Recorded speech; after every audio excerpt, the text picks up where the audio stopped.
Mehedi Hasan Miraz top of the day 5টা wicket নিয়েছেন। Press কনফারেন্সে এসেছেন, তার কাছে খুব স্বাভাবিকভাবে স্পেসিফিকভাবে প্রশ্ন ছিল যে বাংলাদেশ ঠিক কত রান ডিফেন্ড করতে পারবে চতুর্থ ইনিংসে, বাংলাদেশ কত রানের টার্গেট দিতে চায় কিংবা বাংলাদেশের প্ল্যানটা কি। মিরাজ বলে দিয়েছেন যে বাংলাদেশ 350-400 রানের যদি টার্গেট দিতে পারে, লিড নিতে পারে, সেক্ষেত্রে যদি টার্গেটটা 300 আশেপাশে হয় তাহলে জিম্বাবুয়ের জন্য চতুর্থ ইনিংসে সেটা করা টাফ। তার উপর বাংলাদেশের যে বোলিং লাইন আপ স্পিন এবং পেস দুটাতেই বাংলাদেশ বেশ দুর্দান্তই খেলছে, দুর্দান্ত করছে।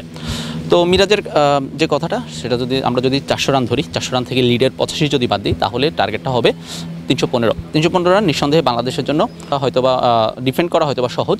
যদি বাংলাদেশ 350 করে, এখন রান আছে 57, আরও 300 রান যদি যোগ করে সেক্ষেত্রে বাংলাদেশের রান হবে 350 থেকে যদি 85 রান যেটা লিডের সেটা যদি চলেও যায় তাহলে 285 বা 265 বা 70 এরকম, সেটা হয়তো বা অনেকটা টাফ। যদি বাংলাদেশ এই ইনিংসে আরও 350 রান করে, অর্থাৎ 400 রান করে, 400 রান করলে সেক্ষেত্রে বাংলাদেশের জন্য টার্গেটটা বাংলাদেশ ডিফেন্ড করার জন্য পাবে 315 রানের মতো, 320-315 এমন রান যদি বাংলাদেশ বোলিংটা করে। বাংলাদেশের যে বোলাররা আছেন, খালেদ আছেন, নাহিদ রানা আছেন, হাসান মাহমুদ আছেন, তাদের পাশাপাশি 2 স্পিনার।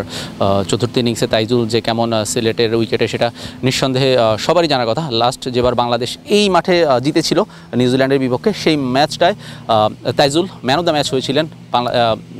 খুব সম্ভবত একটা ইনিংসে 5টা উইকেটও পেয়েছিলেন। টোটালি তাইজুলের ঘূর্ণিতে বাংলাদেশ জিতেছিল।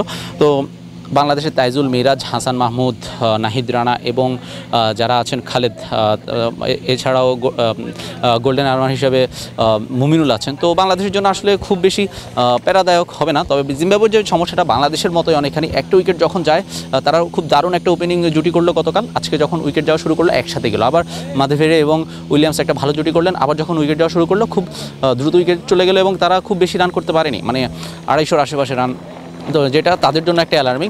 তো এই টেস্টে এখন পর্যন্ত বাংলাদেশ আজকে যেভাবে খেলেছে, বিকেলটা যেভাবে কাটিয়েছে, নিঃসন্দেহে আজকে 3টা সেশনই বাংলাদেশের, এটা বলতেই হচ্ছে। বোলিংয়ে খুব দুর্দান্তভাবে 10টা উইকেট নিয়েছে, ব্যাটিংয়ে 57 রান করেছে, যদিও একটা উইকেট পড়েছে, কিন্তু বাকি কাজটা এখন ব্যাটারদের যারা আছেন। জয় ইনিংসটা বড় করতে হবে, অনেক সমালোচনা হচ্ছে।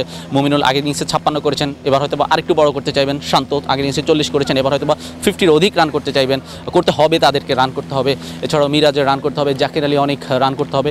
সো এভাবে যদি বাংলাদেশ খেলতে পারে সেক্ষেত্রে নিঃসন্দেহে, যদি বাংলাদেশ 400 রানের টার্গেট দেয় সেক্ষেত্রে অনায়াসে বাংলাদেশ হয়তো বা জিতবে। 400 রানের টার্গেট দিতে গেলে এখনও 425 রান করতে হবে, সেটা হয়তো বা একটু বেশি বড় হয়ে যাবে জিম্বাবুয়ের জন্য। 300 যদি মিরাজ যেটা বললেন 300+ যদি বাংলাদেশ করতে পারে সেক্ষেত্রে 300+-এর যদি টার্গেটটা দিতে পারে তাহলে এই ম্যাচটা বাংলাদেশই জিতছে, মানে জিতে যাবে এমনটাই বুঝিয়েছেন।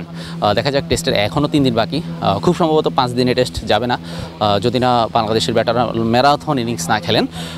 দেখা যাক কালকে সকালে প্রথম সেশনটা বাংলাদেশ কতটা মোমেন্টামটা, রিদমটা কতখানি ধরে রাখতে পারে, নাকি জিম্বাবুয়ের পেসাররা আজকে যেভাবে বাংলাদেশ কামব্যাক করেছে সেভাবেই কামব্যাক করে।